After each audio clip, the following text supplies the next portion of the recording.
Welcome back into the Rounding Third podcast. I'm Nick. We have Sean and Harrison, and we have a special guest tonight, Baseball History Dork. His name is Forrest. How are we doing, fellas? What's up, gentlemen? Awesome. So we are excited for this episode. I've been following Baseball History Dork for a while. He's going to be popping in and out. We're having some connection issues with him, but he will pop on and join the conversation throughout the show. But we're so excited to have him on. Love everything his page is about and what he puts out. So welcome to the show, Forrest. Thank you for having me. Yeah, of course. Before we get going, make sure you follow and like us on Facebook. You can also follow on Instagram. You can subscribe on YouTube. You can also listen on Spotify and Apple Podcasts.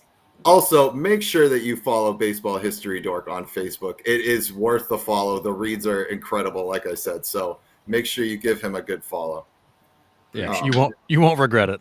No, it's awesome. So before we get into the topics we're going to discuss, just tell us how you kind of got your start and decided to put this page out. Yeah, I appreciate your kind introduction.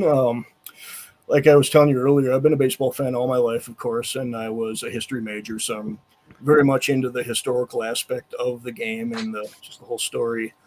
It's called Baseball History Dork just because when I was a kid, a family friend used to call me that, and I just put that up there as a tribute to him. And Love it. But it's also just because I get very nerdy about baseball history, as I'm sure some of you do, or all of you do. Of course. But also just as nerdy as I get about it, I also see a great deal of humor in it and just a lot of fun. So there's a ton of that on my page. In equal measure, I hope. Yeah, I mean, there's some stories you put out, and I'm just no clue, right? Like, I'm just young enough and not into the history where I'm just I had no idea that stuff was happening or happened. It's really cool. So yeah, well, somebody told me recently that the thing they like about my page is that it's not just people arguing about stats the whole time, which there's nothing wrong with that, but right. It's not what I do. I'm into the stories, the personalities, and you're just as likely to see something from the 1860s as you are the 21st century on my page. Yeah. Yeah, I mean, awesome. I think too, baseball conversation recently has divulged a lot into just statistics, right? And it's just this guy did this, that guy did that, therefore player A is better than player B. And it's just, and baseball is a game that is just so many stats, just overwhelmed with stats, and it's a lot. And I think people, their kind of brains freeze, and it's well, I just have to go to what I can look up. I'm going to go to baseballreference.com, and I'm just going to download all the stats, and then I'm just going to regurgitate those stats at you. And it's well, there's a lot more to the game. And I think I love the idea of having a page or having a kind of platform where, yeah, I mean, we'll talk about stats, and I'm, on your page, stats will come up, right? But it's not, oh, player A had this stats, player B had that stats, therefore player A is better than player B, right? I mean, we're going to talk about the personalities, talk about, the history of it. Like you said, I'm a history guy. I'm actually a history teacher. So I love that too. And so I'm with you 100%, man. I think the page is awesome. Absolutely awesome. Yep. It's really just part of the context, stats. Yeah. Oh, absolutely. Yeah. And I don't remember, this is so bad for me being a history teacher. I can't remember the person that the quote, but statistics it's the biggest form of a lie. You can make statistics say whatever you want them to say. I could give you statistics that tell you, somebody I'm off the top of my head, I don't know, Roger Clemens was overrated. I'm sure there are statistics out there that I could find that, right? You can make statistics say whatever the hell that you want. And if statistics are your only form of that type of argument, I think it's pretty hollow. So I'm 100% with you. It's a reference point. I mean, it's part of an argument. But there's a whole lot more to being a baseball player, being a baseball team, than just behind numbers. Yeah. And telling crazy stories is just much more fun. Oh, hell yeah. It is. Yeah.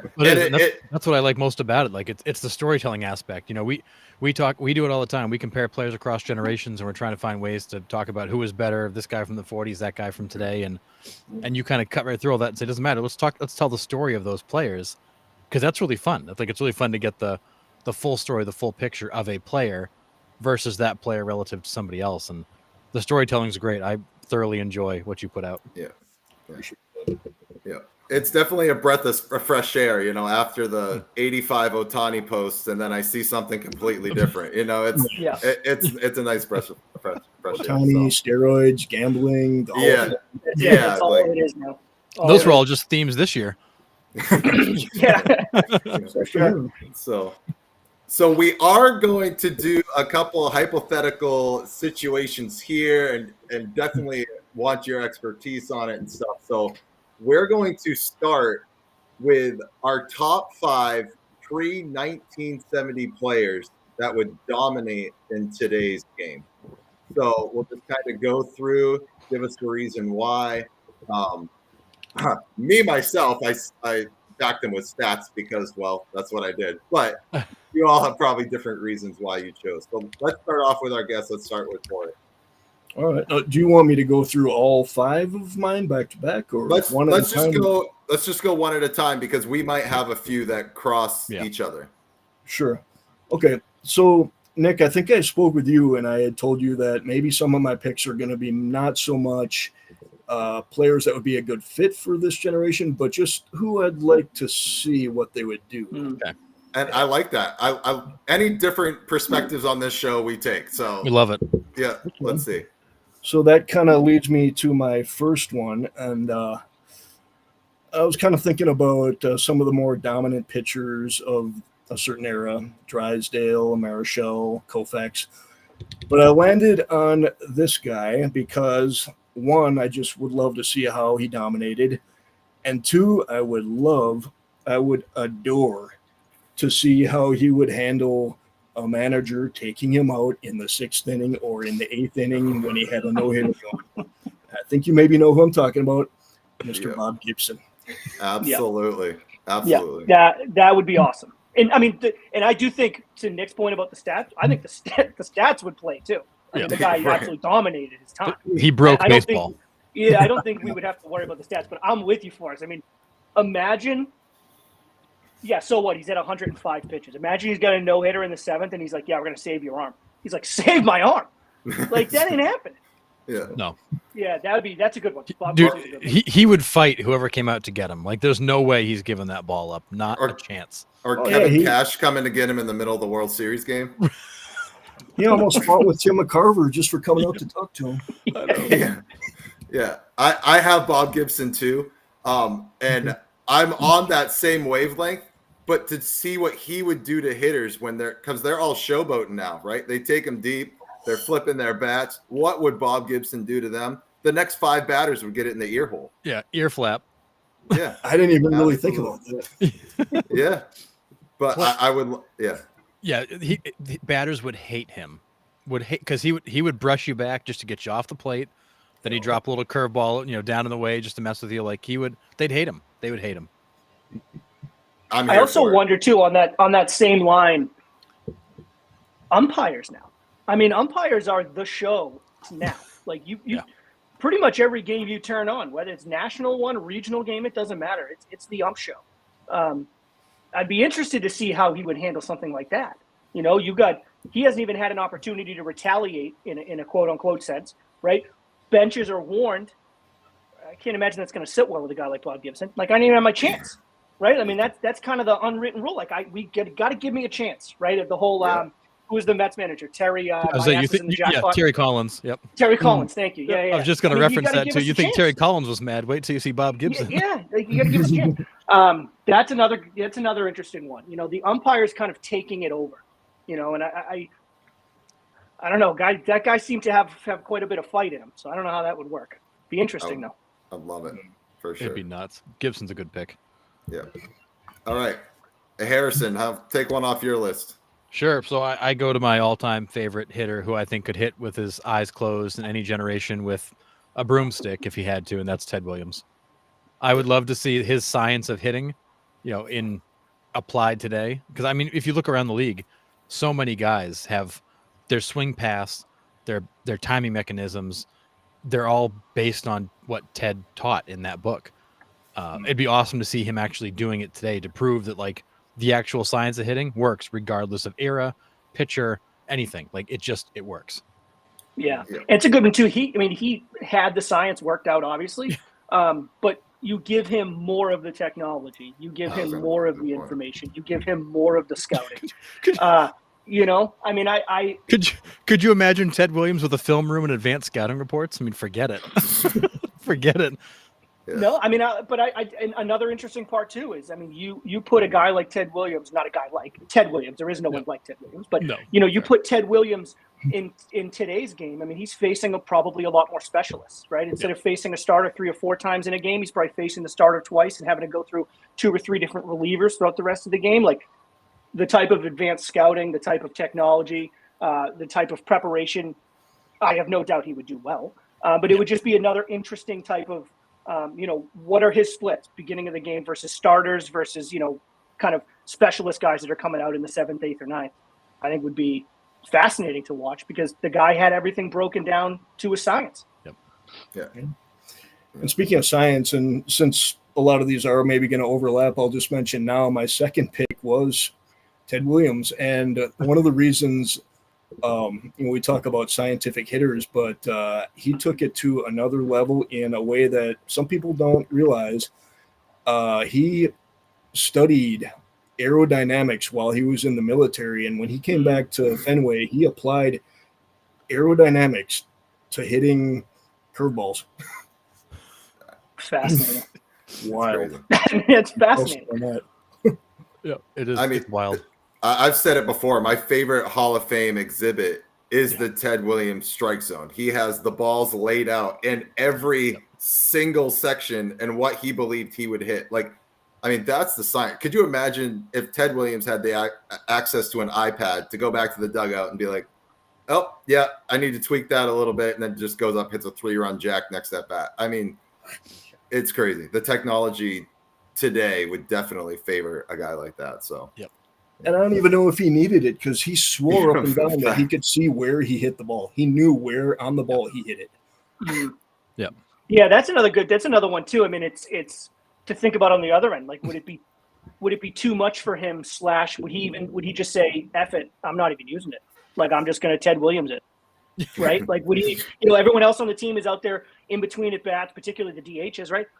In between at bats, going through the iPad studying. He's probably just like, nah, I don't need it. I know what I did. I know where I missed it. I know, I just know. Imagine having that skill. It's incredible. Yeah.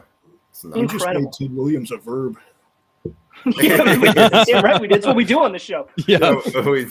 We make up a lot of our own lexicon here. So I'm so full of shit. It's crazy. I get in trouble for that. It's all you won't hear. Don't worry about it. All right. Number funny. 3. Go ahead, Forrest. Number 3. Who do you got? My number 3.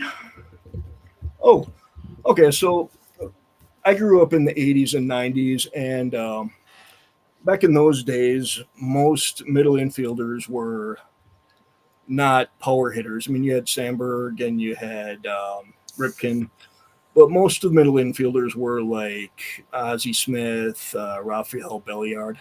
Yeah. I'll bring up Rafael Belliard whenever I can. Love it. Got to. But my pick, he played first base just as much as he played shortstop. But in my book, he's a middle infielder, or for the purposes of this little exercise, he's a middle infielder. I would just like to see how he would, given that everybody in the lineup could reasonably hit 30 home runs now, I would like to see Ernie Banks. Oh, yeah. Yeah.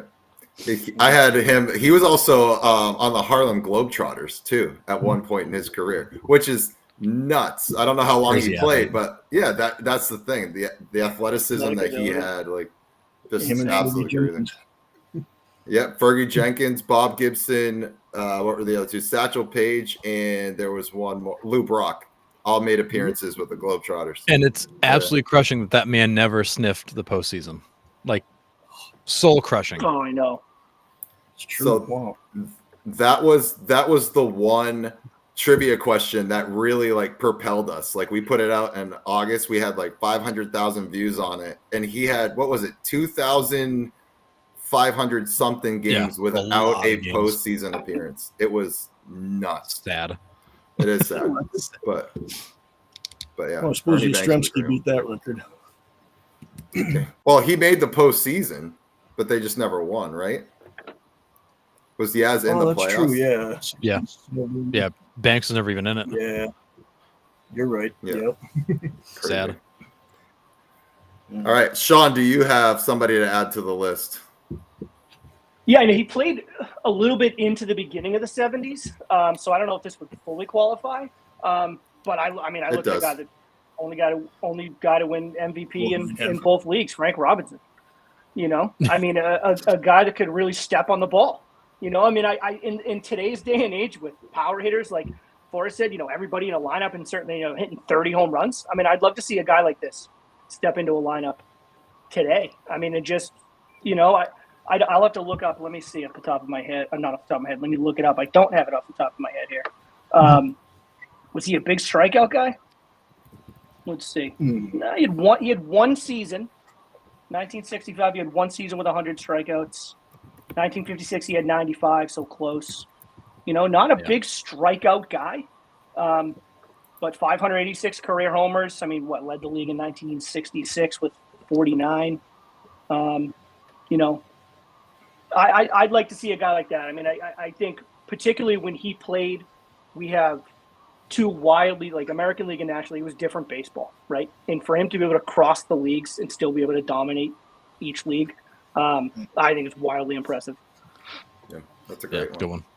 Wildly underappreciated, and I think it was such a baller move that the Cincinnati Reds got rid of him because they didn't think he was thought he was too old. And then, like you mentioned, the 66 season that he had. Great. Yeah, and that was I believe his first year in Baltimore, wasn't it? When he won MVP. Mm-hmm. Yeah. I mean, yeah, they get rid of him, and it's crazy. They think he's too old. Watch this. It was his age 29 season. Hold my beer. Right. It was his age 29 season. I mean, what are we talking about? Too old? I know. It's crazy. Crazy. It is. It's bananas. I am going with a kind of like an easy pick, I think, but Sandy Koufax. And the main reason I went with Koufax was because, you know, Tommy Johns are like oil changes now. We said it a couple weeks ago. If he would have gotten his elbow repaired, he still has another 8-9 years left in him, if not more, probably. Yeah.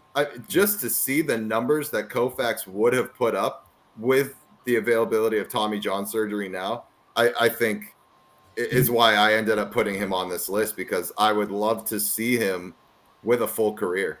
That's an amazing point. Like if he had been able to get a Tommy John, sat out for 14 months and came back and he was the same guy again, it's like a whole second career. Yeah, exactly. So, and that's why I went with him. And so, kind of scary to think about. Yeah. And he was kind of an odd case too, because he had like an 8-year career, and the first 4 years were like, like they're fine, but it wasn't like dominant Sandy. And then the last 4 years was dominant Sandy, and it's like, imagine. You know, he was a bit of a slow starter. I mean, it is what it is, right? Some guys are. And if he was able to kind of get his arm fixed, I mean, does that 4 years of Sandy turn into 12 years? I mean, imagine. That's insane. Yeah. That would have been impressive. Yeah. He's the ultimate double what might have been, you know? Yeah. End of his career, end of his career. Yeah, true. Yeah, we threw that around a couple of weeks ago about like the greatest what ifs, because we were talking about Mike Trout and all his injuries and DeGrom. all of that. DeGrom, like a lot of these new guys, like what if they had a full career? What Byron Buxton, like what are the type of careers these guys would have put up? Like it's hard, and that's what makes baseball so crazy. It's like there's a lot of those stories out there. Like who are the greatest what ifs? We don't know. You just don't know. It's so many. Part of the game. Right. And that's it. I got another one for you, but this is for complete selfish reasons. Full disclosure. Complete disclosure. But with access to be able to watch literally like with MLB TV, right? Like outside of the home market games you're blacked out, like you could pretty much watch every game. Unless you're Nick. I would love to see, unless you're Nick, right? He's blacked out of everything. I would love to see, be able to just hop around and just watch Brooks Robinson play defense. Oh boy! Right, like outside of like I mean, because we talk about like, you know, even now in St. Louis, but really like the Colorado Nolan Arenado was just unbelievable I mean, it was highlight after highlight every single night, and you had the ability to go on and watch it. You could just tune in and just watch it. I would love to be able to do that now, because you see some clips, but obviously I wasn't around. I didn't get to see them at all. You just see the highlights. I would love the opportunity during a baseball season just tune in every night and just watch this guy go to work at their base. Yeah, absolutely. Awesome. Yeah, I wanted to pick Brooks Robinson's because I'm a defense guy at heart. Oh, me too. I love it. I love the pick. Forrest, do you have anybody else on your list? I got two more. All right, let's hear 'em. The next one, can't believe nobody's mentioned him, but you probably will. And for the really simple, I don't have a lot to say about other than just the ultimate 5-tool player and someone you'd be crazy to not want to go back and see, Willie Mays. Next boy.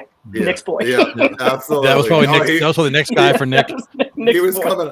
My notes, Willie Mays. Well, duh. Those are my notes. That's all you need. Yeah, I mean, like we've all learned on this show. We don't say Willie Mays. We let Nick say it. Right, That makes Nick happy. Oh, I'm sorry. No, it's all good. It's all good. I got another one that I always bring up too, and that's Roberto Clemente. He's my all-time favorite baseball player. I've read so many biographies and stories on him, and my favorite story to tell, I say it a lot, is Mazeroski not wanting to catch his cutoffs because the ball's sizzling through the air as it's coming back into the infield. So, I mean, I would have loved to have seen him, that cannon he's got strapped to his right arm, and the type of person he was off the field too. Like not just baseball. Like this guy was humanitarian all the way, like just played the game the right way, was an idol for everybody. And everyone respected him for that. So I mean, he's on the list that I would love to go back and see as well. That's a good one. I got a couple for you guys. Mm-hmm. Stan Musial, who was like one of the best combinations of like power and average. He line drives in the gap, balls in the seats. The dude struck out like 30-ish times a year, walked almost 100 times a year. Like I think that his ability to is that good? I mean, it's okay. But I think his ability to do kind of everything. What was that?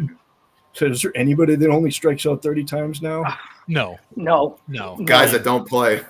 I mean, a month, maybe 30 times a month, maybe. His strikeouts from 46, he struck out 31, 24, 34, 38, 36, 40, 29, 32. Like, and he's walking almost 100 times every year. Like it's crazy. It's absurd what he did, and the combination of power and average and gap power and just it's crazy freak when it came to hitting. And I think that he's the kind of guy that would just like a Ted Williams.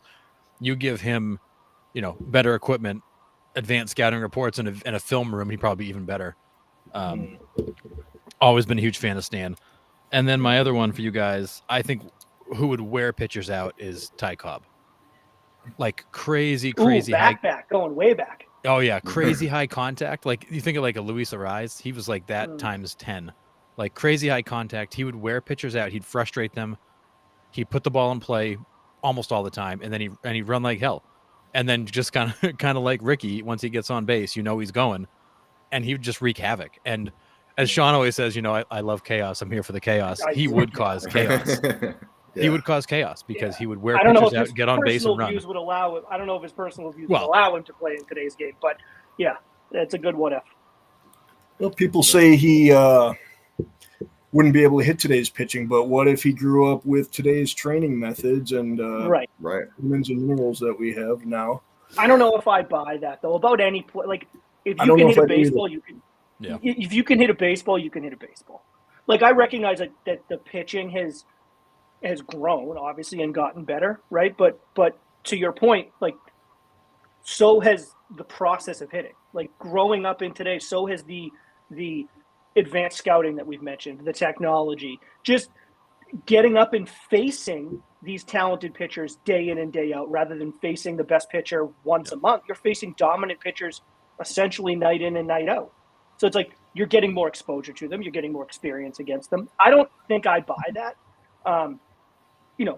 Would it take him a little? Maybe it might take him a bit. It might take him a little bit to kind of get used to. But I don't buy the fact that anybody, if you can hit a baseball, you can hit a baseball. It's the hardest thing to do in sports. Whether you did it in the 1930s, or you're doing it in the 2010s, 2020s. Like if you can hit a baseball, you can hit a baseball. Yeah. Do you buy the notion that nobody threw over 90 miles an hour back then?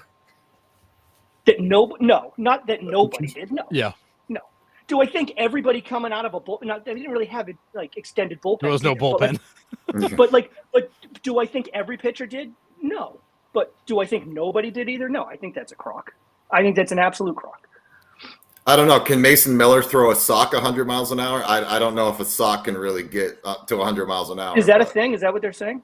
I mean, the dead ball era, the balls are different, right? I mean, the balls were different back then. I thought there was like a story out there that said he threw a sock 100 miles an hour. Like, did I miss that story? What's going on? But the technology probably, but the technology of a baseball has changed too over the years. It has. So Sure. could a baseball actually max out at that velocity? Again, well, I don't know. I mean, possibly. Forrest, you're the history guy. Do you believe that nobody threw over 90? What's your take? I certainly don't believe that nobody did. I think that there's certain circumstances that have developed over time that have allowed pitchers on the whole to throw much faster. But I mean, you say Walter Johnson only threw 90 miles an hour. I don't believe that. I think he was up there with some of the guys today. Yeah. So he was going to be my example to you for. But I mean, like there are a number of stories out there that this guy could bring it. Absolutely bring it. And to sit there and think that this guy was topping out at 88, 89, 90, I don't buy that. I don't buy that one bit. No. I wish there was a way to tell. I wish there was a way to actually go back and be able to tell what these guys were throwing. Because I hate the stories of, they were throwing in the 80s and it was like men's league. It's like, there's no way it was. There's no way it was like that. I mean, were the mechanics different? Was everything different? Yeah, but there's no way they were throwing in the low to mid 80s at the high end. Okay, so let's play this out, though. Let's say, for the sake of the argument, that that's true. I don't believe it, but let's say for the sake of the argument, that's true. And the fastest pitcher in those decades in that era was throwing 90, 91. You guys have faced mid to high 80s? It's hard to hit. It's still not 100, easy. But at 88, it's still really hard to hit. Like if you can hit 88, you can hit 95. You just have to get your front foot down and time it up a little bit better. You tell me that these guys that hit in the 400s as, for a season, high 300s against 88, 90 miles an hour couldn't cut it against 95, 96. No. I don't believe that. I don't believe that. It's an adjustment you have to make, but you make the adjustment. And these hitters weren't swinging custom cut low grain maple bats either. Like these guys were swinging like glorified telephone poles. Whatever was being thrown to them. It's different. True. Like I think everything about it is different. You look at like those old timer bats in the Hall of Fame, goodness. and it's just like, dude, I couldn't even pick that up right now. No, the handles how are they as thick swinging as a can. It's like, how do you swing that thing? It's crazy, absolutely crazy. It's like swinging from the barrel. Literally. Exactly. Yeah, right, exactly. Yeah. It's I got one more for you guys, and it's along the same lines of the Frank Robinson. Harmon Killebrew. Oh, yeah. Harmon Killebrew, all of the home runs that he hit. We got a Twins guy here. The 70s. So he played 54. I just pulled his stats up here. He played 54 through 1975. So let's career 573 home runs, right? But let's take out 70 through 75. He hit 446 home runs before 1970. In the 60s alone, 62, 63, 64, 67, and 69, he led Major League Baseball with home runs. Like, I would just again, we talk about today's day and age when it's just like, chicks dig the long ball. I would love to see a guy like this be put in the middle of a lineup where just guys are constantly on base and just watch him go to work. Yeah. He hit some bomb home runs. Yeah. I used to love watching the old home run derby that he was in because he would just absolutely demolish some pitches. Whew. Yeah. I missed the old home run derby show. That was great. Yeah. That's why they call him the killer, sir. Yeah, that's right. Did you have one more on your list? I had one more, and I wish I made it Rod Carew now, but I made it someone who's already been mentioned. It's Roberto Clemente, and just not only was he that 5-tool player, but again, just charitable and Great ambassador for the game. I mean, he would have made the game much more of a worldwide thing much sooner. I mean, I'm not exactly sure about the development around the world. You know, I don't have the statistics on that, but I really think he would have been a great ambassador for it.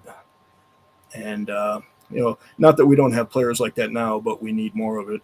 Mm-hmm. Agree. Fully agree. He was like above and beyond anybody that had ever done anything like that. Like his humanitarian aid. I mean, the poor guy died on a humanitarian mission. Like that was to him more important than baseball. Like he had to be out there and making a difference.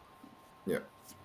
So, hey, and this is our show, so go ahead and put Rod Carew on the list if you want to. Yeah, for us. you can have a 6. You can take my 5th slot and have Rod Carew. Rod Carew, he was I was on the fence with him. Better than Luis Arias. I mean, it's hard to argue. Dude, I mean, it's hard to argue that, man. I mean, it's hard to argue that. It was Carew. The Twins would get him back. Yeah, no kidding. It was Carew, then it was Gwynn, and now like Luis Arias has picked up that mantle of being like the contact guy. But like that's a dying breed. Those guys don't exist anymore. They just don't. Yeah. Carew played into the 80s, and maybe that's why I knocked him off. And that another person I knocked off my list was Reggie, because you don't need to have much of a glove anymore. You just need to hit bombs. And Reggie said one time that the only way I'm going to get a gold glove is if I spray paint it, and I think that's hilarious. That's the best. Now I wish he had spray painted the glove and worn it on the field because that would have been amazing. Yeah. Or just get a gold glove like Lindor has every other night. Oh, goodness gracious, yeah. That's that awesome. Right. No. But, those are awesome. Does anybody else have any other guys? I threw one name on my list that I thought would be fun. Along the same lines, it's kind of like a Ty Cobb, but I threw Rogers Hornsby on there going way back. Another guy who was high contact guy, mixing some power, but the kind of guy that would wear pitchers out. And, would he necessarily translate the best to Major League Baseball today? I don't know, but he was a super high contact guy, didn't strike out much, walked a lot, hit for some power. I think he's the kind of guy that would slot in somewhere nicely as like a number 2 hitter in somebody's lineup today and probably be very productive and would also benefit from the fact that he'd have all the stuff he didn't have back in the 1920s. Yeah, that's a great one. Nice. Yeah, that was fun. Thanks for doing that with us. That was pretty awesome. So, all right, we're going to move on to a next debate. This was actually thrown out by one of our followers, one of our viewers. If Trevor Hoffman was on the Yankees and Mariano Rivera was on the Padres, what would their stats look like? Would they have each other's stats, or would they have the same stats they have now? What is your view on that one? Who, me? I don't know how they could Anybody. have the same. I don't know how they could have the same. Like, how do I want to say this? I don't know how they couldn't have each other's stats for the most part, if that makes sense. So you're saying they're the same guy. They're interchangeable. If you put Hoffman on the Yankees, then he has the same amount of saves as Rivera. Exactly the same? No, probably not. Probably not. But I think he's a dominant closer that is looked at. I mean, he's still looked at as one of the best. But I mean, I think if it's flipped and he plays his career in New York, I think you're looking at Trevor Hoffman going, no doubter, Hall of Famer, dominant, anchor of a team that won a bunch of World Series. Like, I think you're saying the same things about Trevor Hoffman that you're saying about Mariano Rivera. Maybe he doesn't have the exact same numbers, because I do think Rivera was dominant, unless he's playing the Red Sox, but dominant. Except against I Boston. don't know. He did. I don't want to say suck, but he struggled. I mean, it was a struggle. It was for him. tough. Red Sox were a struggle for him. I just think about how many more opportunities Trevor Hoffman would have had. He would have had 60 more opportunities. I have it written out. So Hoffman had So he would have Hoffman had 677 save opportunities. Rivera had 732. Yep. Okay. And so Hoffman had how many? 600 and what? 77. So he had 601 for 677. So what is that? I'm a history guy. That's what? 76 blown saves. Yeah, they both converted about 89% of their save chances. They were pretty consistent there. Hoffman was like 89-1, Rivera was like 89-3, but they were like both in the 89% range. So then I retract my previous statement. Yes, they are interchangeable. But they are the same guy. if we're looking now again, me not relying fully on stats, but to rely on stats on this, yes, I think if that's the case, if they're both relatively right under 90% for their career as far as save conversions, then yeah, I think you give Trevor Hoffman the New York Yankees those lineups, those starting pitchers to get behind. Yeah, I think so. I think the one hard part in that number, though, Nick, is the fact that Mariano Rivera played one more season. He had 19 seasons. Hoffman had 18. So some of those came because he had one extra season. But if you were to Sean's point, I think if you were to put those guys in the same number of opportunities and swap places, I think they literally would just swap stats. I think those two were equally dominant. And the funny thing is they did it differently. Hoffman was dominant with a changeup. Rivera was dominant with that nasty mid-90s cutter, low to mid-90s cutter. But they both threw one pitch the majority of the time, and you just couldn't hit the damn thing. Like you just couldn't do it. Yeah. Couldn't hit it. Hoffman only had 9 games in 2003 too, so that's another kind of gap in that he lost those opportunities. Right. But I think where Rivera shined too is in the postseason. Rivera was lights out in the postseason. Hoffman had 4 saves and 12 appearances. They weren't all save opportunities, but like not nearly as many chances, but also not quite the same level of conversion either in the playoffs, where Rivera was, when they needed him in the playoffs, again, except against the Red Sox in 2003 or 2004, I mean. 2003 is a whole other story. In 2004, Rivera was lights out in the playoffs, but he was there every season where Hoffman wasn't. Yeah. What are your thoughts, Forrest? Yeah, I mean, you guys have covered it pretty well, but I mean, a save opportunity is just, the table's set, and you come in and clear the table. Like you said, Rivera had many, many more opportunities. And so, switching Hoffman over to New York, he's just going to have all those opportunities. But at the same time, I mean, Rivera's a Sandman. He's going to put you to sleep no matter where you're at. Yeah. Ain't that true? But I do think Hoffman ends up with more. I just don't know. I wouldn't be able to say how much. Yeah. I mean, and it is hard to say because would Hoffman be able to handle the New York pressure? Like you have the intangibles too. Not saying that he couldn't, but like, could Hoffman vibe with that team? Could Rivera vibe with the Padres team? Would the Padres use Rivera different? Would Hoffman be used different in New York? Again, all hypothetical, but you just don't know. You look at a guy like Wetland, who the Yankees kind of misused for a while as a setup guy, because that's where he slotted in best, and then he became an elite closer when he left town. It's funny because San Diego and New York are not the same places. Pressure's not the same, opportunity's not the same, but also you think of all the additional pitches Rivera threw in his career by being in all those postseason games when Hoffman was playing golf. That also takes a toll on your arm, and Rivera never missed time. He just never seemed to miss time. Yeah, it's true. Yeah, no, I mean, I think that's valid, and I think the intangible part about like playing in New York, not just playing in New York, being the closer in New York for a dominant dynasty. I mean, it is. Yeah. It is something that you cannot compare to really anything else. Just simple statistically, though, I mean, they're close. I mean, Mariano's career whip is 1.000.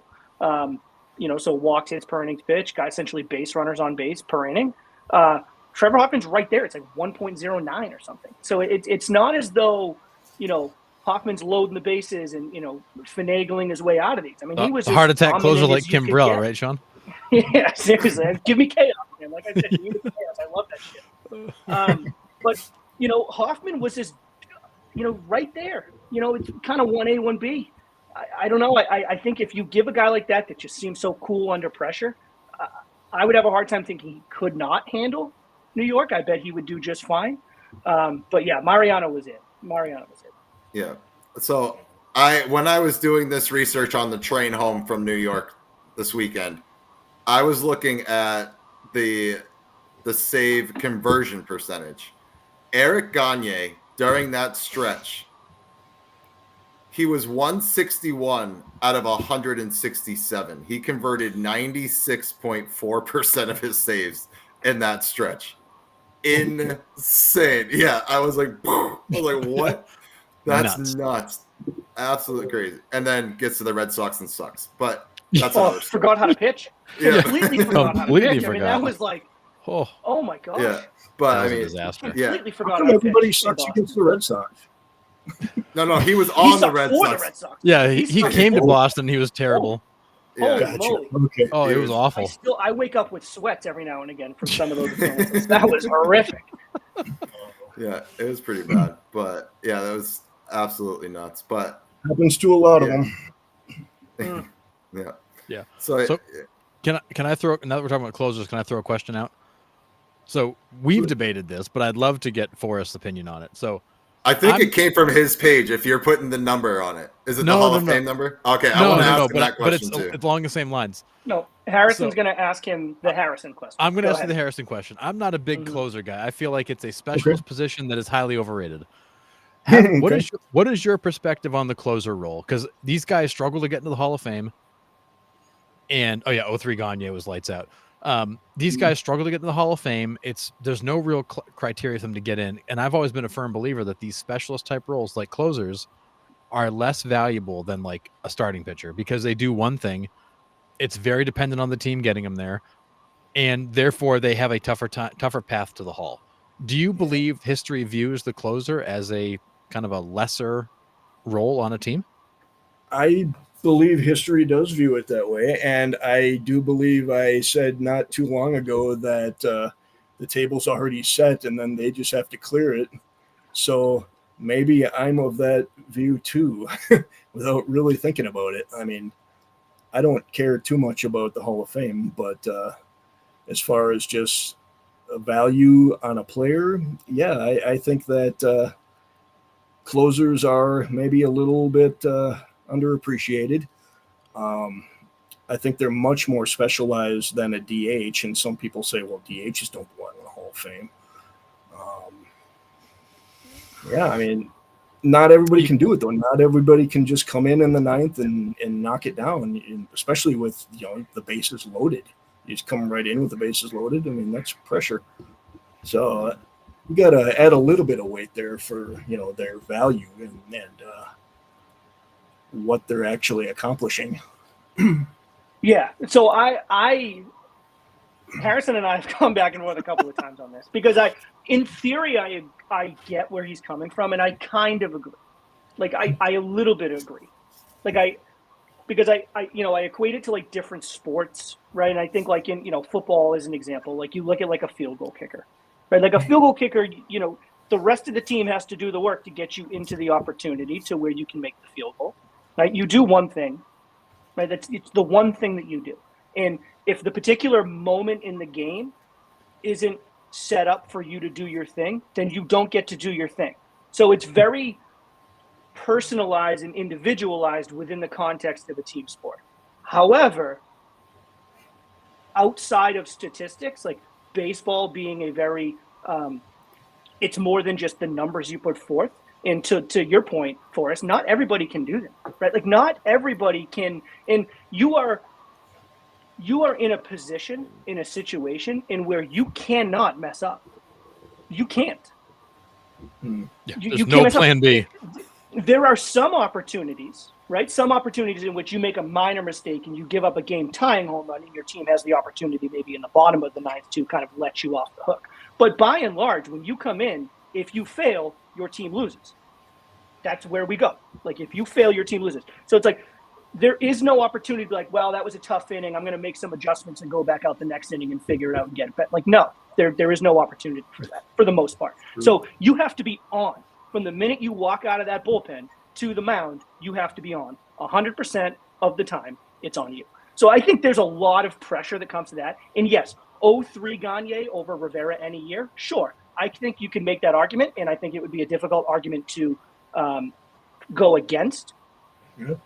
But the breadth of Eric Gagne's career, I mean, 2002, 2003, 2004, he was an all-star. That's it. 3 years. Played 10 years, 3 all-stars. Well, he was a converted starter who couldn't make it. You know, so I don't know. I not everybody can do it. And for the length of time for which Mariano Rivera and Trevor Hoffman did it, I don't know. Is the position as a whole, in theory, is the position a bit overrated? Maybe you can make the argument, and maybe you could get me on your side. But we want to talk about two of the most dominant pitchers of their time. I still think they belong in that conversation, even though they weren't starters, because of how absolutely dominant they were for the period of time. It's close to 20 years for both of these guys. Yeah, absolutely agree. So Harrison yeah. loves to bring it up, though. It's the big Harrison argument. I'm not a big DH and closer guy. Like, I feel like those are specialist positions, you know. And if you give me an elite first baseman that played good defense against the DH, I'm taking the first baseman because he brought something on both sides of the ball. And you'll love this. We got in the debate last week about, you know, on the balance, John Olerud has a higher career WAR and a higher career WAR in all of his peak seasons than David Ortiz. David Ortiz is in the Hall. John Olerud isn't.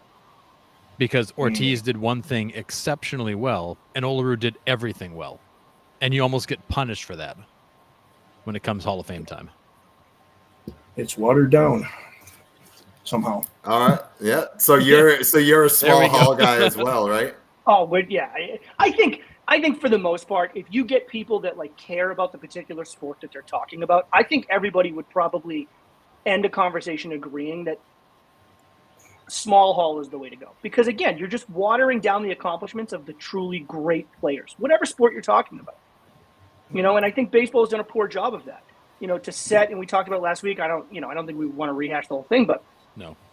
You know, giving particular statistical benchmarks, making it automatic Hall of Fame bids, I think is an issue, right? Because, you know, and again, Craig Biggio, right? This is kind of my example I use all the time. Craig Biggio had 3,000 hits. He's in the Hall of Fame. When you think Craig Biggio, was Craig Biggio, did he change the game? Was Craig Biggio someone that when you think about, like, oh my God, like teams had to game plan against Craig Biggio? Like, he had 3,000 hits because he played for so long. And he was consistent. And consistency is really good. But did you dominate the game? Were you, for 15, 12, 15, 18 years, were you the best player in the league? Like, were you the player that every other team feared? I don't know. And I think that should be the qualification and the requirement for Hall of Fame, not necessarily just statistical benchmark. I think that is what has caused baseball to water it down a little bit, because you have guys that just reach benchmarks because they played for an extended period of time. And I don't know if I agree with that. Yeah. I'm definitely a proponent of it, not just being about stats, but about just, you know, someone who had not just one great moment. That would really be watering it down. But, you know, it's people like to talk about the Hall of Fame, like the Hall of Fame. It's the Hall of Fame, not the Hall of Very Good. But, you know, I always tell those people, fame isn't another level of goodness. It's something totally different. So if you want to talk about a Hall of Fame player, you might not necessarily be talking about 3,000 hits. You know what I mean? Right. I agree. 100%. Yeah, I agree. totally. You know, I fully agree, which is why I think every Hall of Fame, the people that elect in vote, if you will, these people in the Hall of Fame should be the players, coaches, managers that you played against, coached against, played with, right? They know the true value of that particular player. Like, they know how feared a particular player was. They know how difficult a particular player was to game plan against, or to play against, or to coach against. Like, those are the opinions that I put more weight on than writers. I don't know. And inherently, I have a problem with with that being the way that like somebody gets into the Hall of Fame. Because I think it waters it down, and I think it lessens some of the true greats that are in there that belong in there. And it's like, well, yeah, but this guy's in. Well, and we got into it with Joe Mauer. You know, it's Joe Mauer's stats don't jump off the page at you as a true Hall of Famer, but you think about the impact he had in a 10-year window. It's hard to think of a more deserving player to go to the Hall. And I don't know where you fall, Forrest, if you think that Mauer is or isn't a Hall of Famer, but like it to your point, it's got to be more than Mauer. it's got to be more than stats, because you know this guy was the face of the game for a while, and the impact he had on the game and on that organization, it's bigger than just the numbers he put up. Yeah. Are you a Joe Mauer in the Hall of Fame guy? Well, he was one of those guys like Ernie Banks. Banks wasn't always a shortstop, and Mauer wasn't always a catcher, but he was a consistently good hitter for quite a while. I don't have stats in front of me, but I mean, as far as just overall player, I can see that it's quite borderline, if not questionable. But I don't have a problem with him being in there, and even being from Minnesota myself, I mean, that maybe makes me a little biased, but I don't have a problem with him being in there. That's what's my view. Like, I don't have a problem with him being in there. I just don't know if he should. Like, if we want to do the whole small hall thing, then he's not quite in there for me. That was my argument with Mauer, but no doubt he dominated during that stretch. Yeah, it's a tough one. All right. I can give you that. I can give you, and I'm gonna tie a bow on my part of it right here. I will give you that, Nick. If we're gonna do the small hall thing, I think it's a tough argument to make for Joe Mauer. Absolute, got to be in there.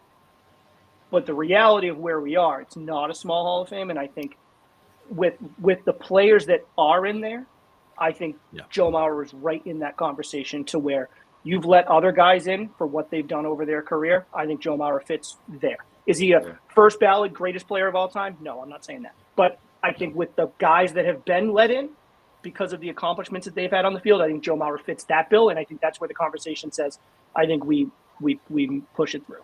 Yep. If that makes sense. Fair. That's fair. Yeah. All right, Forrest, before we let you go, like, we really appreciate you coming on and talking baseball with us. This was incredible. It was awesome. Loved all the input you had. I'll give you a chance to plug your page and tell us what it's all about, and make sure you follow you. All right. Yeah. Again, I appreciate being here. This was a lot of fun, and you don't necessarily have to have me back for this, but I do recommend that if you're going to talk about discussions like we just had, there were a couple of different occasions, allegedly, where Joe DiMaggio and Ted Williams were about to be traded 1-for-1. And that's right. I think you gentlemen should have a little talk about that at some point. Definitely. Hell yeah. Yeah, we'll definitely throw that on there. I've heard that story before, so I'll have to dig it some more. So I thought that was like an old myth, but I'd love to go into that. Yeah, wasn't it like written on a napkin or something like that? Like they were out for drinks, and there's like a whole story and myth behind it, and then it just never happened. Apparently, the owner of the Red Sox was just totally sloshed, and someone was like, "Nah, come on now, let's think about this." The next day. Yeah. So that didn't happen. Yeah, because they were like, DiMaggio's right-handed bat would be better for the Monster, and Williams and right for Yankee Stadium. Short porch, But yeah, we'll definitely talk about that. That would be a great one. That's a good one. So, all right. Well, thanks again, Forrest. This was awesome. If you are watching, make sure you give Baseball History Dork a follow. You will not be disappointed. It is absolutely incredible. And we would love to have you on again at some point if you'd like to pop on. Hell yeah. This was awesome. I would absolutely love that. I just keep letting me know what you plan to talk about, and I'll see if it's something that I feel educated enough to speak about. We'll be following your page, so if we see a topic that jumps out, we'll grab it too. For sure. Yeah, and if there's anything you ever want to talk about, you can send us a message too. We'd love to have you back on. It was awesome. So I will let you know. All right. Thank you, buddy. Thank you so much, Forrest. Take care, buddy. Keep up the good work. You too. All right. See you. That was awesome. That was really cool. That was super cool. I love his page. Like it's not a battle of stats, not a battle of who is better. Like he tells some amazing stories. I've actually learned a lot about players and moments that I didn't really realize because it wasn't what I was thinking about. He does such a good job telling the story of it. So yeah, Baseball History Dork is well worth a follow for anybody out there. Yeah, it's absolutely insane. So, all right, we're going to try to muscle through the rest. We have a lot to get to with the trade deadline. I think 3 or 4 more deals went on as soon as we went live. I can't even keep up. Ahmed Rosario just got traded to the Dodgers again. This is what his third stint over there. I don't know. He goes back every time he gets away. He goes back. Where are they going to put all these middle infielders? You just picked up Tommy Edman, or you just got Rosario. Which Betts is coming back at some point. Say it means you must be moving Mookie back to the outfield because obviously the shortstop experiment wasn't working out great. But you must be moving him back to the outfield if you're bringing in all these middle infielders. I got to. I don't know. Edman, Rosario, like you're not going to play those guys anywhere else. And what does that? Where does that leave Gavin Lux? Like, do you not believe he's? You still got Miggy Rojas, right? Is he still there? You've got 6 guys for 2 spots now. Yeah, crazy. But all right, let's muscle through these MLB trade deadline deals here. So first one, not a huge splash, but kind of a bolster to the Diamondbacks bullpen here is AJ Puck to the Diamondbacks for 2 top 30 prospects. So that's a pretty good haul for the Marlins and a good move for the Diamondbacks to bring a very good arm into that bullpen. Yeah. So Marlins in complete sell. So there he's gone. Every freaking year they're in complete sell. Like what's new? I mean, facts. All right. Next one, I got this one. Randy Arozarena to the Mariners for 2 prospects and the old famous player to be named later. Do we like that fit with Randy Arozarena in Seattle? I mean they need some pop. I mean this is not exactly an offense that sets the world on fire. No. So I mean they need pop. He hit a home run tonight, and they're down 14-3. But he hit a home run tonight. I don't know. I like it for the Mariners. He's the man in the home run when they're out of the game. Like that's what he does. Oh no, sir. That is Sammy Sosa. Sammy Sosa was the king of the meaningless home run. Give me down by 1 in the 8th, and this guy wouldn't do shit. You put them up 12 in the 4th, and he's pimping his way around the bases. Anyways, I like it. I like it for Seattle. I mean, they need pop, right? I mean, they need what they can to get runs across the plate. I mean, he's a proven guy that can hit home runs. He slugs. I don't think it puts Seattle over the top. I don't think it makes them. But this is either going to be one of the best trades they ever make or worst trades they ever make. Randy Arozarena has the tendency to get really hot and carry a team. He also can get really cold and act like a fool and take everybody down with him. There's no middle ground with Arozarena. He's either like lighting the world on fire or driving everybody crazy. And I worry with that team, if he doesn't light the world on fire, it's going to end up being a really, really bad situation. Just adding another black hole in that lineup. Well, and another guy who's a distraction and just a pain. Like ask Tampa. Like the guy is nothing but distraction. Yeah. All right. Next deal. Paxton back to the Sox. How do we like that? I like it. I mean, I liked him when he was here. He was one of the guys, if you guys remember at the beginning of the season, he was one of the guys that I noted. I wish the Sox were able to keep him with the incoming of Andrew Bailey, because I do think Andrew Bailey has done a really nice job with this staff. I don't think that's a secret about the importance of getting strike one, pitchers getting ahead in counts. And I think when Paxton gets ahead, he is a very effective pitcher. Yep. And so I like it. I mean, it's end of July. I mean, how many starts is he going to have with the Red Sox? How much impact can he possibly? I don't know. I mean, they needed arms. You're going to get 8 or 9 starts out of him. And I mean, it's not done. I mean, they still need arms, but I like it.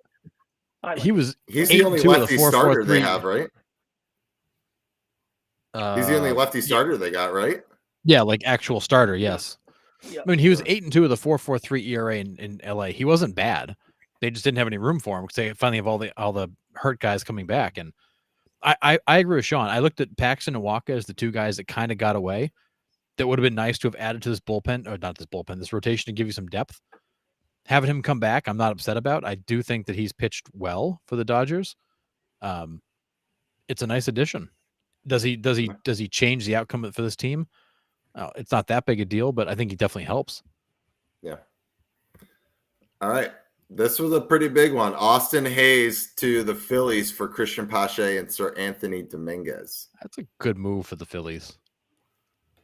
I agree. Some instant versatility. I think it's a good move for the Phillies. I mean, and the Orioles Orioles got a decent baseball right now, but yeah. The Phillies are wretched since the All-Star break, but and the Orioles get a high ceiling guy in Dominguez and Pache, who's kind of a good flex speed guy. So it's not a bad deal.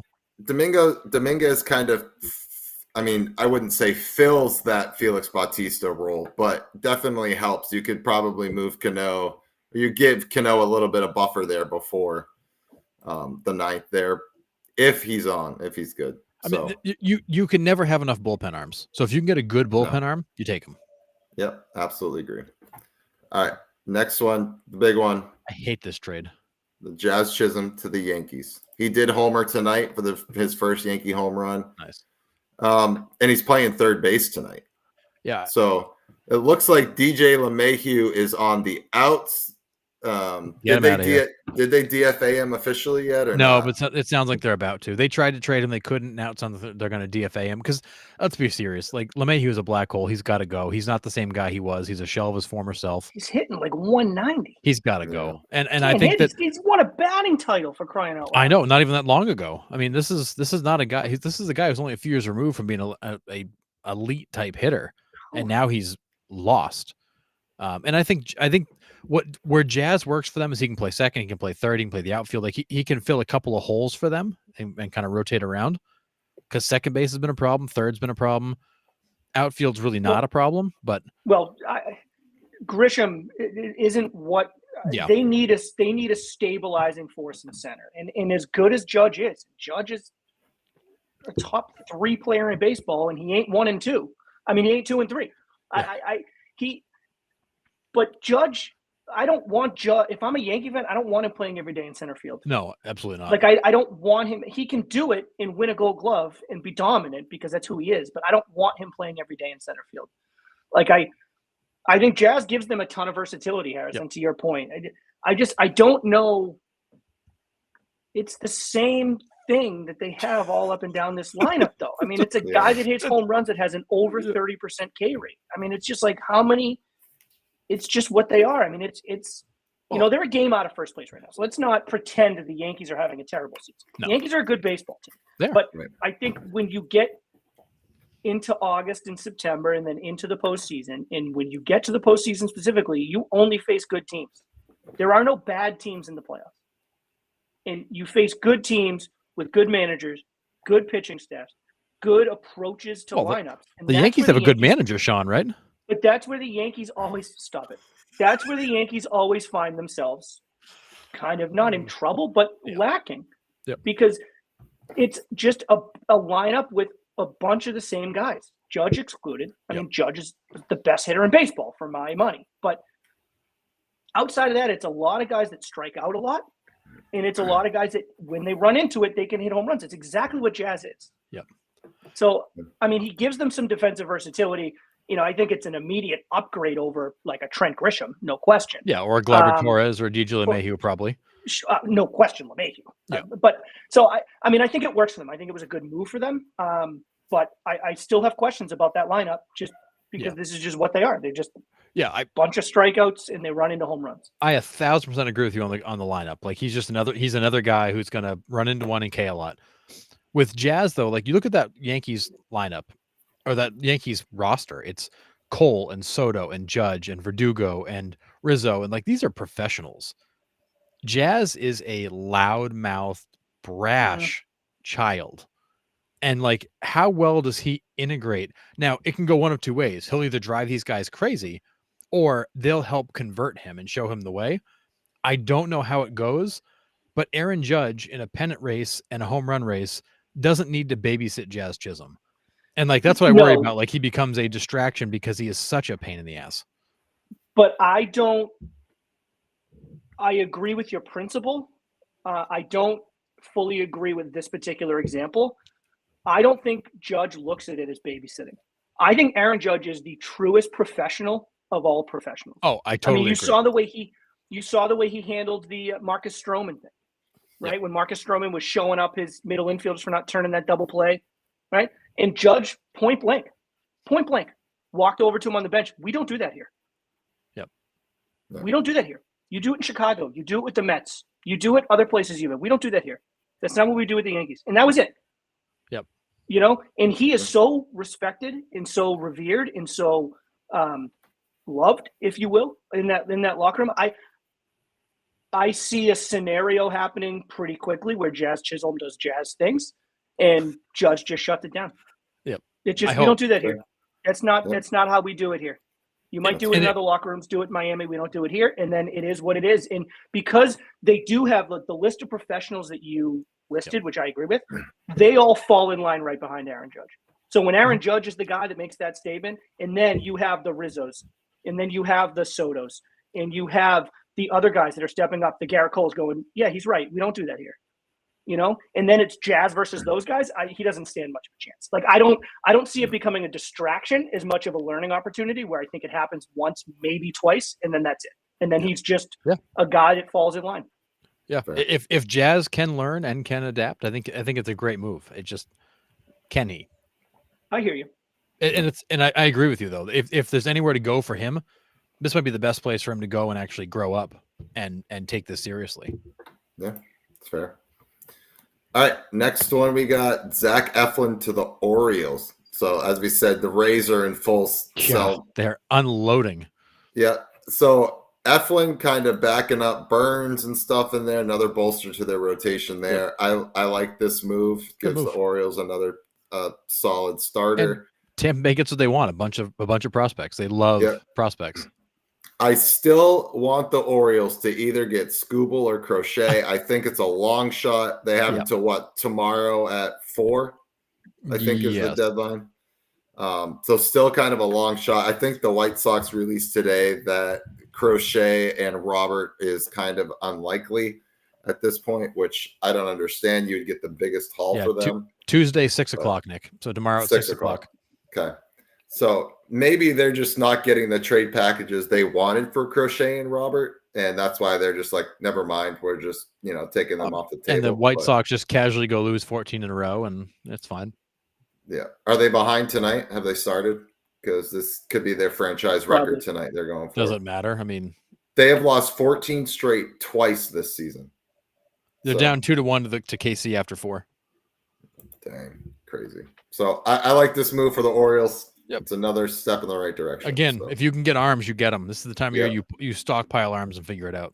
Absolutely. All right. This one, not a really big needle mover, but another bolster for the Mariners. They get Yimi Garcia. The Blue Jays are in sell mode. Sort of.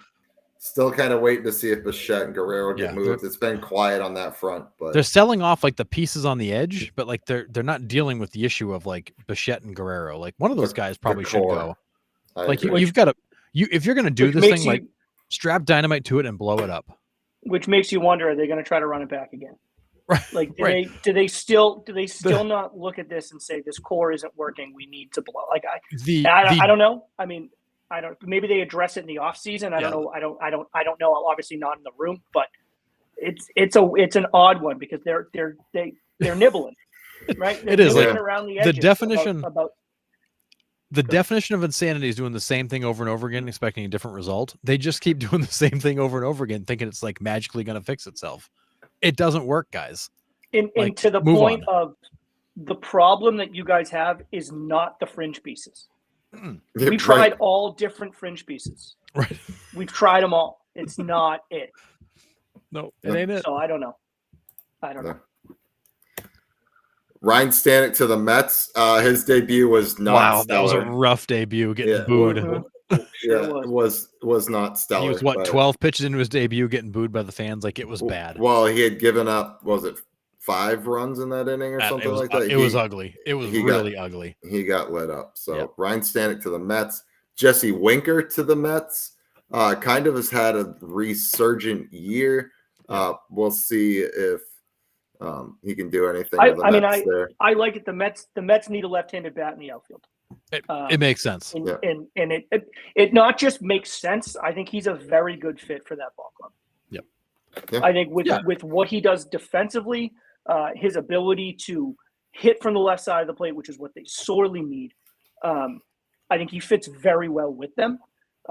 I hope it works. Obviously, I'm a Met guy, so I hope it works. And I just think he's a cool guy.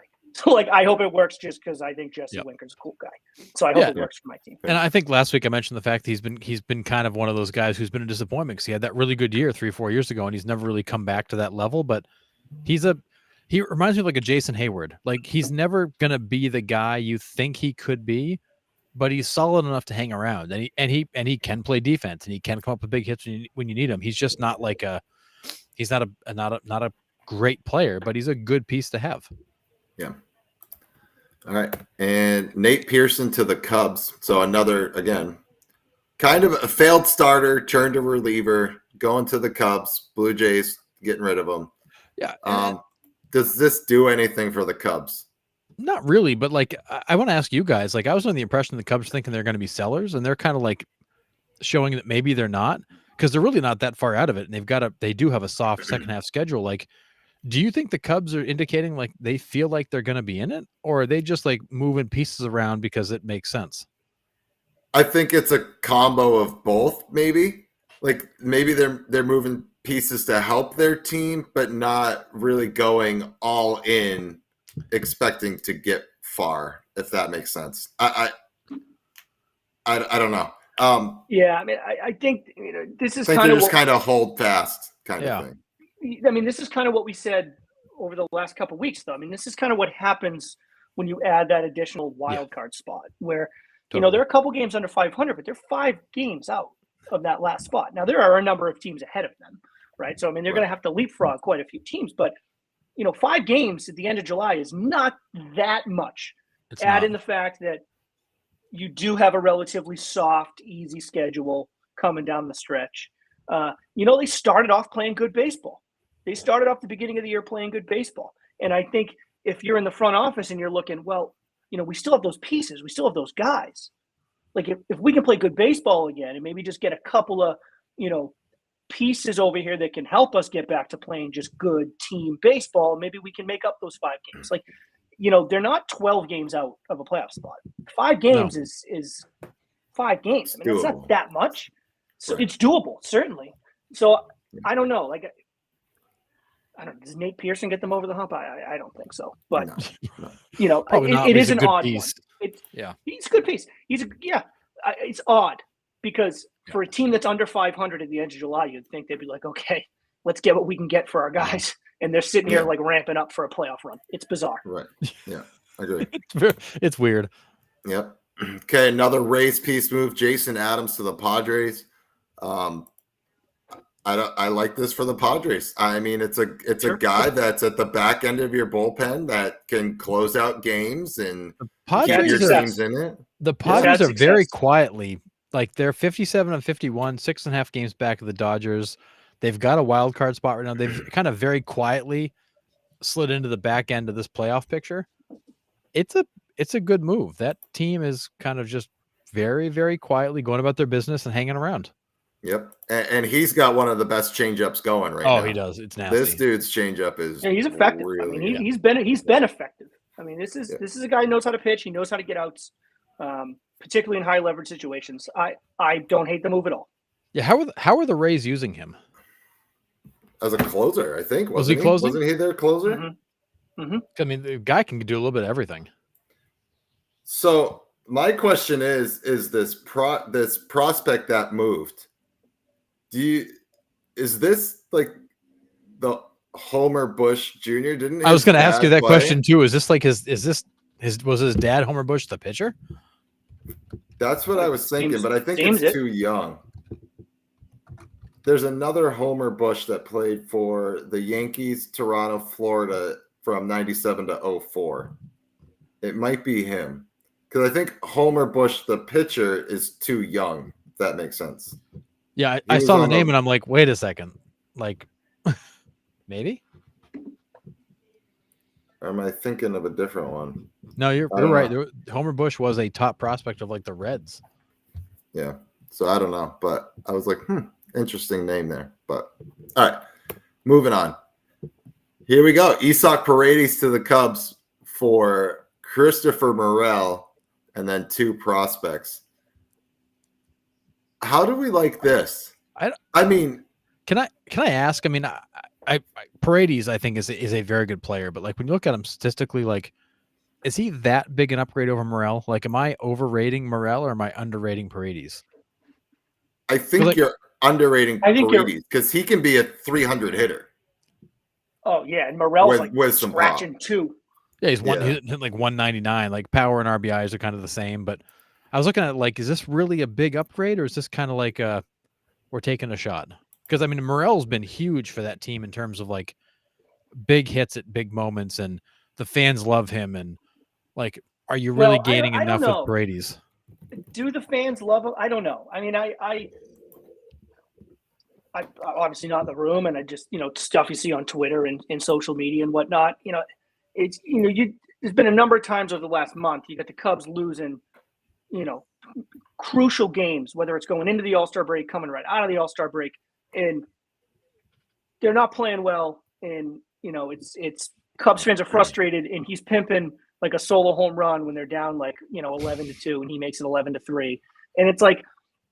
That kind of stuff. Like, I wonder, does that wear on you in the locker room? Like, if you're a Cub, are you just like, again, man, like it's all about you? Like, you're hitting 199 for crying out loud, Right. And I wonder if it's a less is more kind of situation. Like, I do think Paredes is a little bit better of a player than Christopher Morel. Is it a huge upgrade? Maybe not, but maybe just to get that type of person, like maybe get that out of the locker room and just bring in a fresh face is maybe kind of more of the thought. Almost like addition by subtraction. Yeah, and I have no idea. I'm just making some shit up here just from what I'm seeing. But because I don't know. Like, on its face, is it that big of an upgrade? Probably not. But I wonder if the antics are just kind of growing old there in Chicago for him. That's fair. Could be. All right, Carlos Estevez to the Phillies. So the Angels closer goes Charlie to the Phillies. Sheen to the Phillies. Yes. So, I mean, the Phillies bullpen has been really good the last month and a half. They've been one of the best bullpens in baseball. It again never hurts to just pile arms in. Yeah, this definitely bolsters it for sure. Yeah. So Jansen to the Red Sox. So another ex-Blue Jay coming to the Red Sox to be a catcher here. So Reese McGuire was DFA'd. I still don't get this one because is Jansen? I mean, Jansen is a very, very good catcher. Don't get me wrong, but you brought him in, DFA'd McGuire. Did you really gain anything out of this? I don't know. I don't know either. I mean, I think Jansen's a great catcher on a bad year, but I think you gain a little bit out of it. Like, McGuire's just not the guy. I mean, he's a defensive specialist. I mean, he's another Maldonado. But so I did see this today. This is pretty crazy. June 26th, Danny Jansen starts as a catcher for the Blue Jays against the Red Sox. The game was suspended in the second inning due to rain. August 26th, the game will resume with a potential for Jansen playing for Boston. He could be the first player in Major League history to appear in a game for both teams. Oh, yeah, same game. Yeah, look at that. That's wild. That's cool. That's pretty cool. So we will see if that happens, but that would be pretty awesome. All right, so here's the 3-teamer that went down here. And no summer is complete without Tommy Pham getting traded, just for the record. He Absolutely has to get traded. Yeah. My buddy. So, that's right. Just need 2 bases, Tommy. Just 2. 2 total bases. He acknowledged me. He didn't get it. You were yelling at him from the bleachers, and he just waved at you. He's like, yeah, I got you. 4 innings. I was on his case for 4 innings. And then he tried to throw you a ball, and someone jumped up in front of him. That's also true. Totally true. That's also true. We had witnesses. Yeah. So Michael Kopech from the White Sox go to the Dodgers. Tommy Edman from the Cardinals go to the Dodgers too. Another middle infielder. Yeah. So then Tommy Pham and Eric Feedy from the White Sox go to the Cardinals. This is a sneaky good move, I think, for the Cardinals. Depending, like Could be. they're in second place in the Central right now, right? Still. Yep. So I think another starter in there kind of helps them. And then the White Sox just get back prospects because, well, it's the White Sox. I think LA wins this trade, like obviously. Yeah, Kopech throws 100 miles an hour out of the bullpen. Edman is a very, very versatile, solid player. I think the Dodgers win the trade this season, but I think it's the White Sox are just stockpiling prospects, and the Cardinals get a couple pieces they kind of need.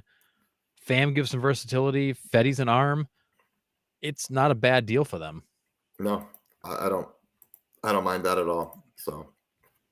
A good one. Okay, let's get into it. Quinn Priester from the Pirates to the Red Sox for Nick York. Like it. I like it too. Harrison doesn't. I don't. I mean, Quinn Priester's a guy who's proven he can't make the leap to MLB. Maybe Andrew Bailey can fix him, and which would be great.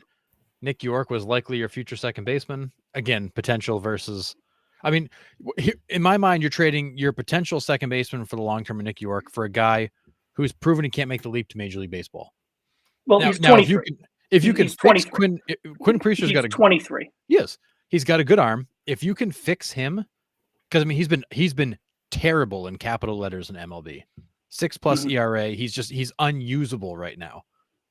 So the Pirates are dumping a former top prospect who's fallen off their map completely, grabbing a current top prospect who's kind of maybe a guy without a position. So I mean, it's not a bad trade. It's just I look at it and go, you're giving up Nick York with potential for Quinn Priester, who's proven he can't make the leap, unless you think you can fix him.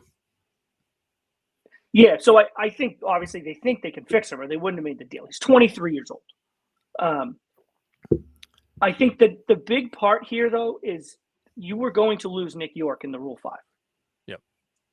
Unless he was added to the 40-man roster this year, he is unprotected Rule 5 in December, and he was going to get picked. Yep. He was going to get picked up.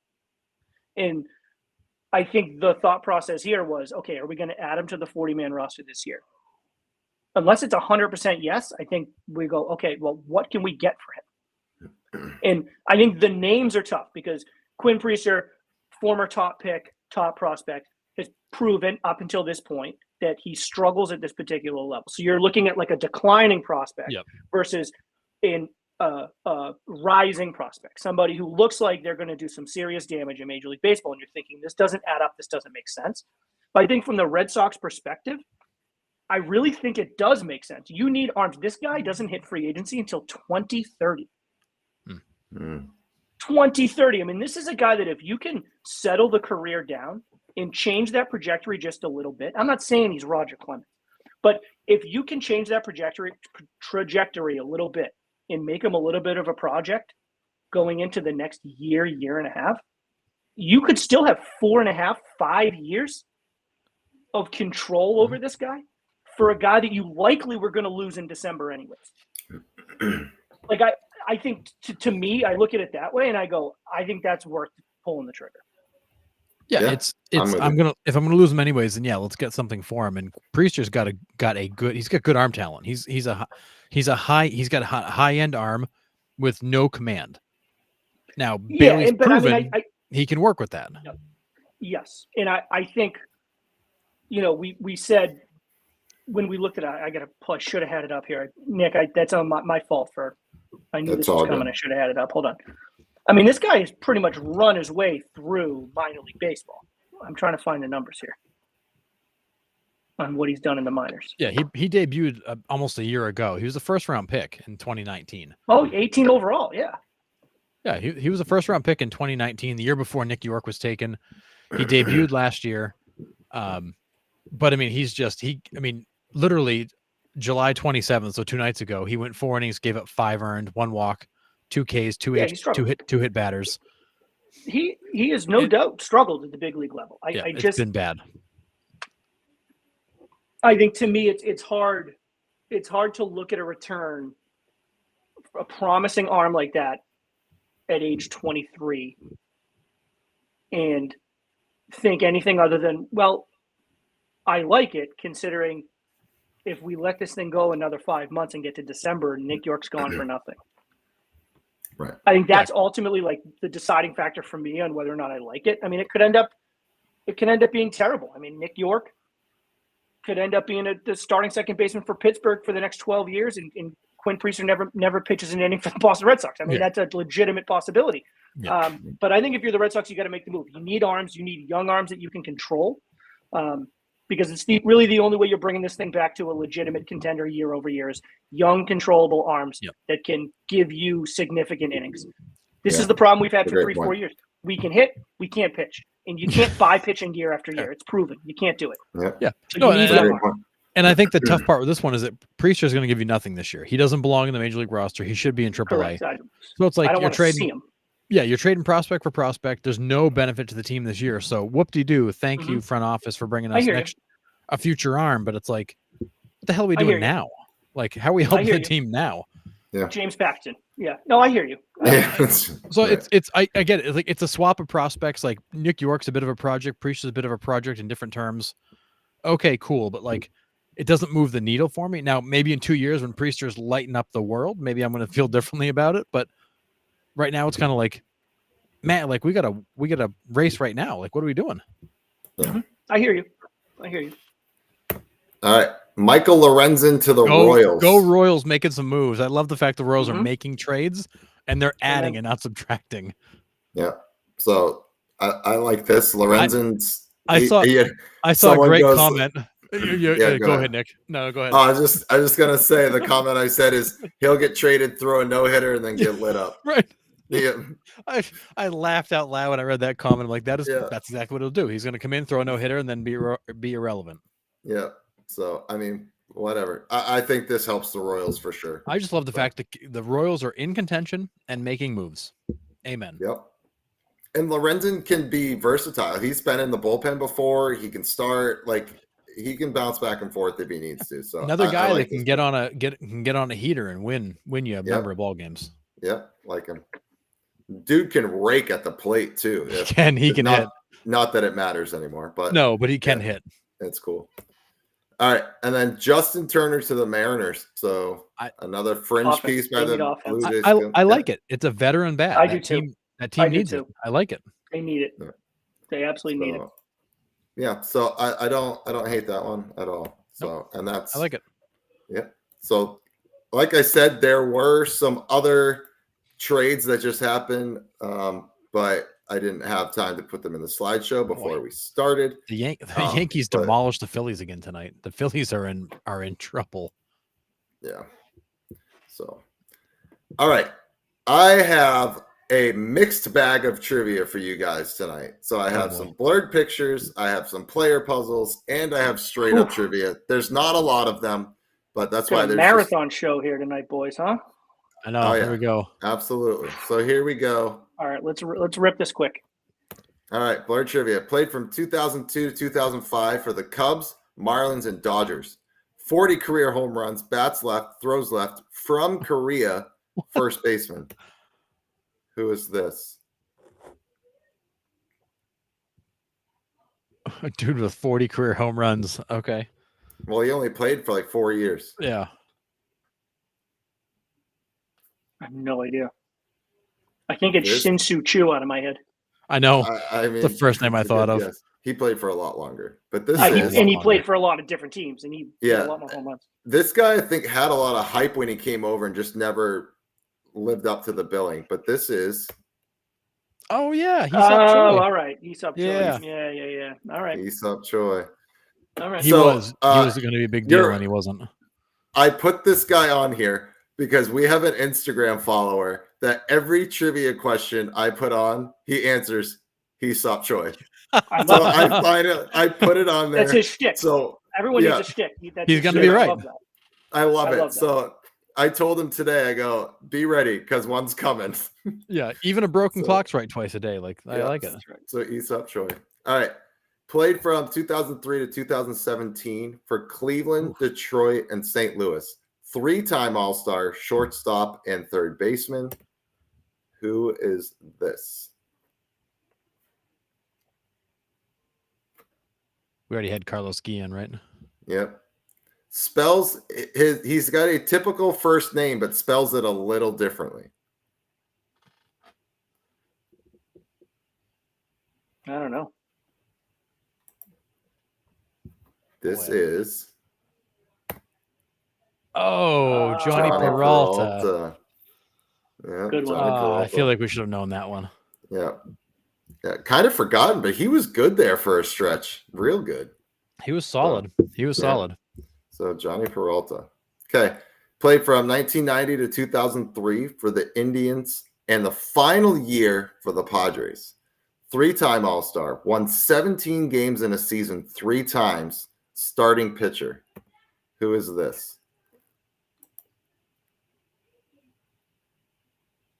Oh. This is also another name. When you hear it, you're going to be like, oh, come on. Like, really good for the Indians in that stretch. So late 90s, Norman early here, man. 2000s? Yeah. This is Oh, of course. Nagy. Charles Nagy. Charles Nagy. I Yeah. felt like he was like way before that. Yeah. No, Charles Nagy. He was really good for them. All right, here we go. MLB trivia now. When Bruce Bochy managed the American League All-Stars to victory this year, he became the second manager to win an All-Star game in both American and National Leagues. Who was the first? Leland? No, not Leland. This guy fell asleep on the bench last Tony year. La Russa. Oh, Yeah. oh. Tony La Russa. Good old Tony La Russa. Yep, Tony La Russa. Good. Okay. Who was the last pitcher to win 20 games for a last place team? Oh, wow. Jose Lima. Is it that lefty for the Royals? It's not a lefty. No, it's Blue Jays. Oh, okay. Wasn't Stewart, was it? No. He came from the Red Sox before he went to the Yankees. Oh, jeez. Pavano? No. Before him. The next clue will give it away. Number 21 for the Red Sox. Clemens? Yeah. Back 97. in 97, yeah. Yep, 97. He was so good and they were so bad. Yep. All right. Who was the oldest pitcher to win 20 games for the first time in their career? 39 years old. Oh, wow. It's in Orioles colors, but he did it with the Yankees. I would say he's more well known for the Orioles than the Yankees. Musina? Yes, good. All right. Oh, I was going to guess that, but I couldn't imagine it took him that long to win. I know. I Yeah. kind of like guessed him with a question mark at the end. I'm like, that's the only guy I can think of Yeah. that has that connection. Mike Mussina. I mean, he was like your every year, like 18 wins, like Yeah. clockwork. The Reds just sent Frankie Montas to the Brewers. Oh, Yeah. so the Reds are mailing it in as they said they were going to. Yep. Okay. Who did Nolan Ryan strike out to achieve his 5,000th Jesus. career strikeout? What year was it? Oh, well, I don't know. Like, it was probably around 90, right? Bo Jackson. No. Busted his lip and he got him back with his 5,000th K. No. It is a Hall of Famer. He struck out a Hall of Famer. Frank Thomas. Nope. George Brett. No, it's too late. Nope. Speedster. Lofton? No, not Lofton. No. A right-handed Ricky speedster. Henderson. Ricky Henderson. Ricky. Ricky's answered like every question, I swear to God. Yeah. Well, he played for 55 He played bajillion forever. years. Yep. Ricky Henderson. All right. Player puzzles. Here we go.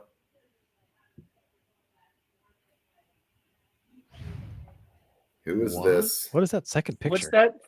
No, yeah, the second, the one like bottom left. What is that?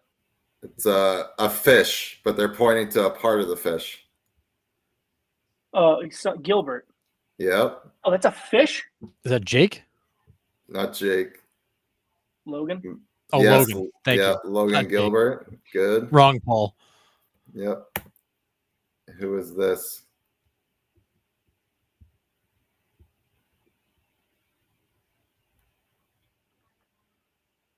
So it's the part of the candle that is lit. The wick. Yep. And the first picture is So it's Jordan, Michael. What's Michael Wick. what's that third one? this is all one picture, the one on the right. They're two separate. So it's wicks. You just had it. Wicks. It's like Okay. numerous wicks. Yep. So this is Michael Wicks. Jordan Wicks. Jordan Wicks. Michael Jordan Wicks. Michael. That's wrong name. Jordan Wicks. Michael Jordan Wicks. I thought those were two different pictures. That's my bad. Yeah. No. Well, it was hard to put numerous wicks Oh, good. on there. With it. No. All right. All good. I love anytime you can mix Chris Farley in. Yeah, but it's not A Chris van Farley. down It's by the the character. river. Yes, but what was the name of his Oh character my in this? goodness, skit? I can't remember. So this is a picture for the Mets. First picture is Sean Reed Connery? Foley. yes, Sean Reed Foley. Good. Nice Jeez. job. Yeah. So that's Matt Foley. Lives in the van Oh, down by the river. So that's yes, right. Sean Reed Foley. Good. All right. Next one. Ben Sheets. Yes, Ben Sheets. Good. Before you can get it in my mouth, he's done. Yeah. Nice Ben Sheets. What on earth? This is a tougher I one. wish I This could might blow be. these up bigger. Jurickson Profar? Yes, Jerks and Are you kidding me? Profar. Wow. Nice. Dang, that was a really good one too. Thought it would have taken Yeah. longer. I can't get Michael Jordan or Michael Wicks, but Yeah. oh man. What? Yeah, this is a tough one. He's a pitcher for the Twins. He's got a hyphenated last name. I would say so.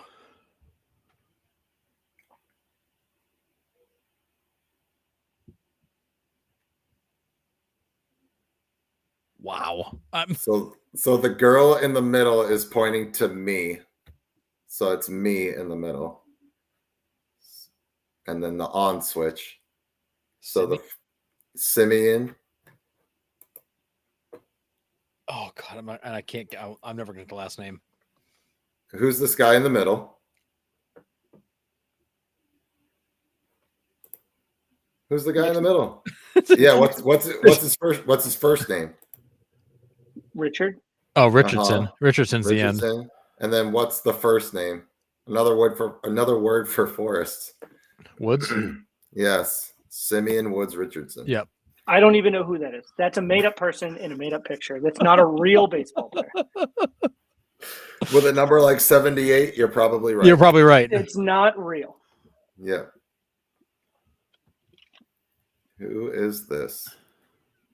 Bobby Abreu. Yes, good. Oh, Bobby nice. Abreu. Yeah, love me And some Bobby good. Abreu. All right, and then we're done with those. Woo. All right, real quick, some quick hitters before we pop off here. A couple milestones this week. Lance Lynn reaches 2,000 strikeouts. Paul Goldschmidt reaches 2,000 hits. Paul Goldschmidt, a Hall of Famer, yes or no? No. Okay. Conversation. I don't know. In the conversation. In the Yeah, conversation. my reaction is no, but like a couple more good years, probably. Yeah. So Okay. like fair. right now, I say no. Yeah. So just a couple kind of cool milestones there. This one, Dylan Cease, no hitter, second in Padres history. He was so good in that game. It's not even funny. Yeah. When that guy's on, dude, he is lights out. Sure is. There's not many better than him. Yeah. So pretty cool there. It's just nuts that the Padres haven't had a no-hitter in their whole history, and then they've had two in the last like 3 or 4 years. I know. Like, It's pretty awesome. a weird. It's a weird Orsillo, organization. man. Orsillo's the no-hit magnet. The guy's called like 6 of them. He is. Yeah. It's Donio. It's all about Donio. Dude, It is. I miss Donio so much. I actually find myself watching Padres games just to hear him because he's so Yeah. good. Oh, hell yeah. Yeah. All right.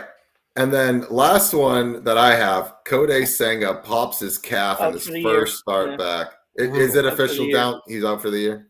Yeah. Dude, that's like Chris Sale status right there. And come like just back, getting one start, getting out of the gone. way of a pop up so Alonso can catch it. Like Yeah. not even like a baseball move, just getting out of the way. Tough. Tough. Brutal. Well, sometimes that's when the injuries happen, right? Those non-baseball moves Oh, it is. is when the injuries happen. But Just it's brutal. yeah, that's some tough luck. But all right, well, that's all I have. Do you guys have anything else to add before we go? That's it. It was a lot, so thanks for hanging in there. So yeah, we got a couple in the comments. Go Cubs. Well, Yeah. we'll see. We'll They're see. Sure. Apparently they're trying. So Yeah, Hey, I picked them to win the division. So I know go Cubs you did. indeed. You did. yeah. Go Cubs indeed. So, before we go, I want to say thank you to Baseball History Dork again. That was Sure. absolutely That was fun. incredible. Yep. It was great to have. Forrest on, talk some history. Like I said, if you have not followed his page yet, you have to. It is Do it. unbelievable. It's so you won't cool. regret it. Won't regret it. It's all positive. Like it's just absolutely amazing. So I'm sure we will have him on again at some point. But go give him a follow. So otherwise than that will do it for us. Thanks for watching. But before you go, please like and follow us on Facebook. You can also follow on Instagram, subscribe on YouTube, or you can also listen on Spotify and Apple Podcasts or wherever you get your podcasts. Share our reels, comment on our reels. We love the interaction. I finally figured out the comments on Instagram, so I'll be answering those back to you guys.